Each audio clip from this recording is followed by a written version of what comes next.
El amor no tiene ningún problema. Y para comprender la naturaleza del amor y la compasión, con su propia inteligencia, debemos entender juntos qué es el deseo. El deseo tiene vitalidad extraordinaria, persuasión extraordinaria, impulso y alcance. Todo el proceso de convertirse, del éxito, se basa en el deseo. Deseo que nos hagamos compararnos entre nosotros, imitar y conformarse. Es muy importante, cuando entendemos nuestra naturaleza, comprender cuál es el deseo. No lo suprimas, no escapes de él, no lo trasciendas, pero lo entiendas. Perciben todo su impulso. Podemos hacerlo juntos, lo que no significa que esté aprendiendo del profesor. El profesor no tiene nada que enseñarles. Por favor, date cuenta de eso. El profesor solo actúa como un espejo en el que puedes ver.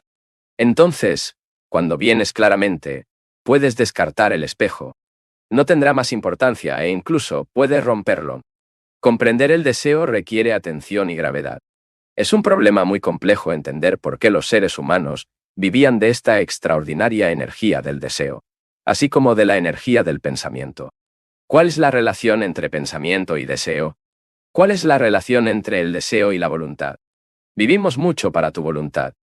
Entonces, ¿cuál es el movimiento, la fuente, el origen del deseo? Si nos observamos a nosotros mismos, veremos el origen del deseo. Comienza con las respuestas sensoriales. Entonces el pensamiento crea la imagen, y en ese momento comienza el deseo. Vemos algo en el escaparate, un vestido, una camisa, un automóvil. Lo que sea, lo vemos y tenemos la sensación. Entonces lo tocamos, y luego el pensamiento dice: si uso esta camisa o vestido, ¿cómo estará bien? Esto crea las imágenes y luego comienza el deseo. Por lo tanto, la relación entre el deseo y el pensamiento es muy cercana. Si no se pensara, solo habría la sensación. El deseo es la quinta esencia de la voluntad. El pensamiento domina la sensación y crea el estímulo. El deseo de poseer. Cuando el pensamiento opera en la relación, que es el recuerdo, que es la imagen que uno decorde del pensamiento, no puede haber amor. El deseo sexual u otras formas de deseo, evita el amor, porque el deseo es parte del pensamiento. Debemos considerar en nuestro examen la naturaleza del miedo, porque todos estamos apegados a esta terrible cosa llamada miedo. Parece que podemos resolverlo. Vivimos con él. Nos acostumbramos a él o a él. Escapar a través de la diversión, la adoración, a través de diversas formas de entretenimiento, religiosos y otros más. El miedo es común a todos nosotros, ya sea que vivamos en este país ordenado y limpios o en la India, donde hay desorden y sobrepoblación. El problema es el mismo. El miedo con el que el hombre ha vivido durante millones y millones de años y no pudo resolverse. ¿Es posible?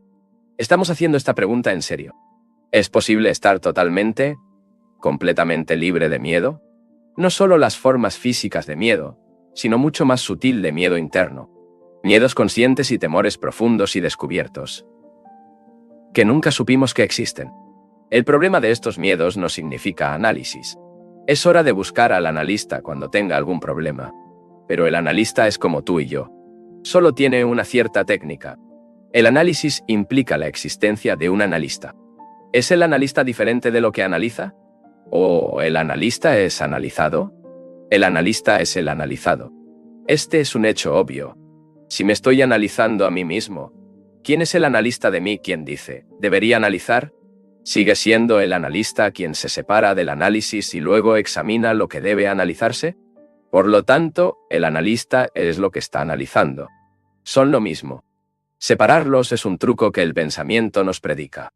Pero cuando observamos, no hay análisis. Solo existe la observación de las cosas como son. Observe qué es realmente, no analizar qué es. Porque en el proceso de análisis podemos engañarnos a nosotros mismos. Si a usted les gusta este juego, puedes jugarlo y lo jugarás sin cesar hasta la muerte, analizando y nunca produciendo una transformación radical dentro de ti mismo. Mientras mira el presente como es, no como alemán, inglés o francés, o como esto o aquello, ver lo que realmente está sucediendo es la pura observación de las cosas como son. Observar qué es el miedo no es examinar la causa del miedo. lo que implica análisis y cada vez más, al revés, al origen del miedo. Es aprender el arte de observar y no traducir o interpretar lo que observamos. Pero solo mira. ¿Cómo observaríamos una hermosa flor? En el momento en que lo desmantelamos, la flor ya no existe. Esto es lo que hace el análisis. Pero observe la belleza de una flor, o la luz nocturna en una nube, o un árbol solitario en un bosque. Solo nota. Por lo tanto, de la misma manera, podemos observar el miedo y cuál es la raíz del miedo, no los diversos aspectos del miedo. Preguntamos si es posible estar absolutamente libre de miedo. Psicológicamente, dentro. ¿Cuál es la raíz del miedo? ¿Qué significa el miedo? El miedo no nace en absoluto. ¿Algo que nos causó dolor en el pasado y que puede volver a suceder en el futuro? No, lo que puede pasar ahora, porque ahora no hay miedo. Puedes ver por ti mismo que el miedo es un proceso de tiempo. Algo que sucedió la semana pasada, un incidente que causó dolor psicológico o físico, y de eso viene el temor de que tal cosa pueda volver a suceder mañana. El miedo es un movimiento en el tiempo, un movimiento del pasado al presente, modificando el futuro. Por lo tanto, se piensa el origen del miedo. Y el pensamiento es tiempo. Es la acumulación de conocimiento por experiencia, la respuesta de la memoria como pensamiento y luego acción. Así que el pensamiento y el tiempo son uno. El pensamiento y el tiempo son las raíces del miedo. Esto es muy obvio. Eso es todo. Ahora no se trata de dejar de pensar o tiempo. Por supuesto, sería imposible detenerlos. Porque la entidad que dice, debo el pensamiento de destino es parte del pensamiento. Por lo tanto, la idea de dejar de pensar es absurda. Implica un controlador que está tratando de controlar el pensamiento, y este controlador es creado por el pensamiento. Tenga en cuenta solo que la observación es en sí misma una acción. No es que debamos hacer algo sobre el miedo. ¿Entiendes esto? Supongamos que tengo miedo de una cosa, la oscuridad. Que mi esposa se va, soledad. De eso o aquello. Estoy profundamente aterrorizado. Aparece y me explicas todo el movimiento del miedo, el origen del miedo, que es el momento. Sentí dolor. Tuve un accidente o un incidente que me causó dolor. Y esto está registrado en el cerebro. Y el recuerdo de este incidente pasado produce la idea de que esto puede volver a suceder. Y por lo tanto hay miedo. Así que me explicas esto y escucho tu explicación con mucho cuidado. Me doy cuenta de tu lógica, tu sabiduría. No rechazo. Escucho. Y eso significa que escuchar se convierte en un arte. No rechazo lo que estás diciendo, ni acepto, pero observo. Y noto que lo que me dices sobre el tiempo y el pensamiento es real. No digo, debo dejar de pensar y el tiempo, pero, como me explicó, solo observo cómo nace el miedo, que es un movimiento de pensamiento y tiempo. Solo veo este movimiento y no me alejo de él. No me escapo de él, pero vivo con él. Lo miro. Puse toda mi energía para mirarla. Así que veo que el miedo comienza a disolverse porque no hice nada sobre ti. Acabo de mirar. Traté con toda mi atención. Esta misma atención es como aclarar el miedo. La atención significa dar toda su energía a esta observación.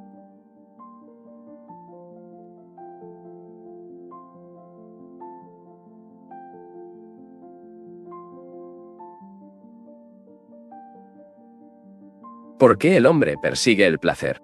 Por favor, pregúntese. ¿Por qué? ¿Es lo opuesto al dolor? Todos sufrimos dolor de varias especies, tanto físicas como psicológicas. Psicológicamente, la mayoría de nosotros, desde la infancia, resultó herido y lesionado. Esto es dolor. La consecuencia de este dolor ha sido acumularse, aislarse para que ya no nos lesionamos. Desde la infancia, el pase de la escuela, al compararnos con alguien más talentoso, nos lastimamos. Y los otros nos lastiman en las diversas formas de regañar. Decía algo brutal que nos aterroriza. Y existe esta lesión profunda, con todas sus consecuencias, que es el aislamiento, la resistencia, cada vez más una mayor colección. Y creemos que lo contrario de esto es placer. El dolor y su opuesto, que es placer.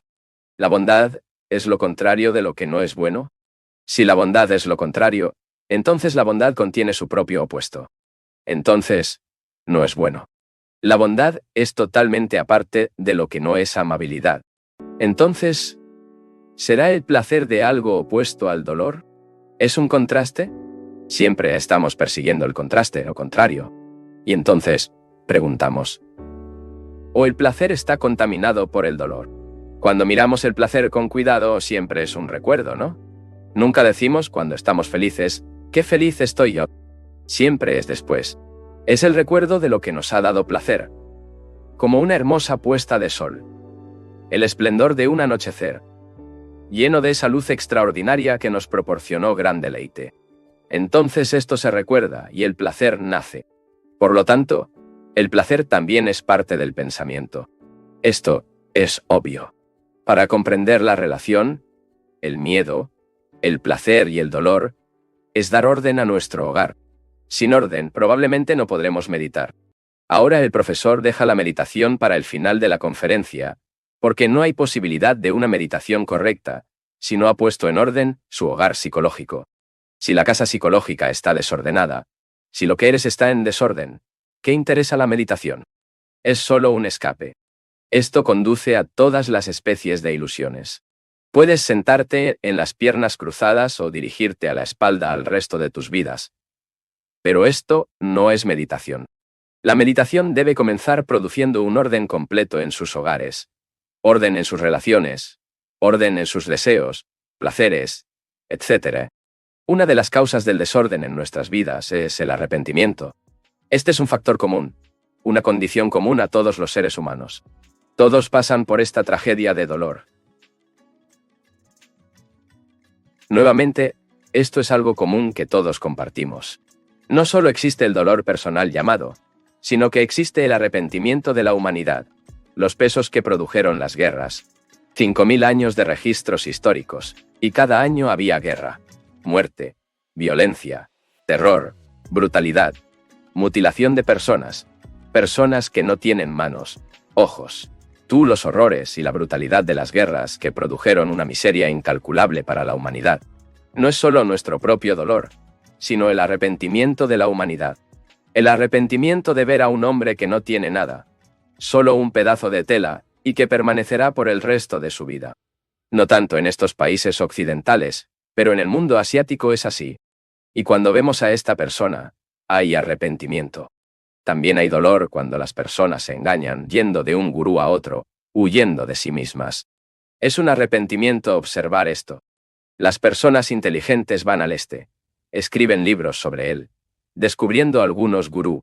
Muchos caen en este contraste. Existe el dolor que surge cuando vemos lo que los políticos están haciendo en el mundo, pensando en términos de tribalismo. Hay dolor personal, y la inmensa nube del arrepentimiento de la humanidad. El desgaste no es algo romántico, sentimental e ilógico. Existe. Vivimos con este arrepentimiento desde tiempos inmemoriales, y aparentemente no hemos resuelto este problema. Cuando sufrimos, miramos consolación, que es un escape del pensamiento. Cuando hay este disgusto, intentas todas las formas de pasatiempo y escapes. Pero siempre persiste. Aparentemente la humanidad no lo resolvió. Y estamos haciendo esta pregunta. ¿Es posible estar libre de él por completo? Sin evitar arrepentirse, no buscar consuelo, no huir para ninguna teoría fantasiosa. ¿Pero será posible vivir con eso? Entender estas palabras. Vivir con eso. No significan dejar pesarse un hábito. La mayoría de las personas viven con dolor, nacionalismo, que es muy destructivo. Viven con sus propias conclusiones religiosas separadas. Viven con sus propias ideas e ideales fantasiosos, que, además, traen conflictos. Así que vive con algo. Viven con dolor. No lo aceptan, no se acostumbran. Pero míralo sin escapar. Simplemente sosteniéndote en tus manos, y mira. El arrepentimiento también es parte del extraordinario sentido de soledad. Es posible que tenga muchos amigos. Puede estar casado. Puede tener todo tipo de cosas. Pero en el interior existe este sentimiento de plena soledad. Y esto es parte del arrepentimiento. Mira esta soledad sin ninguna dirección, sin tratar de ir más allá de ella, sin tratar de encontrar un reemplazo para ella. Vivir con ella. No lo cultíes. No te vuelvas psicótico a ti. Pero preste toda la atención a esta soledad. este asco y este arrepentimiento. Es una gran cosa entender el sufrimiento, ya que donde hay la libertad de dolor, hay compasión. No tenemos compasión ya que estamos anclados en ninguna creencia, en cualquier forma particular de símbolo religioso. La compasión significa liberarse del dolor. Donde hay compasión, hay amor. Con esta compasión es inteligencia. No la inteligencia del pensamiento, con su astucia, con sus ajustes, con su capacidad para construir cualquier cosa. La compasión significa el final del dolor, y solo entonces hay inteligencia.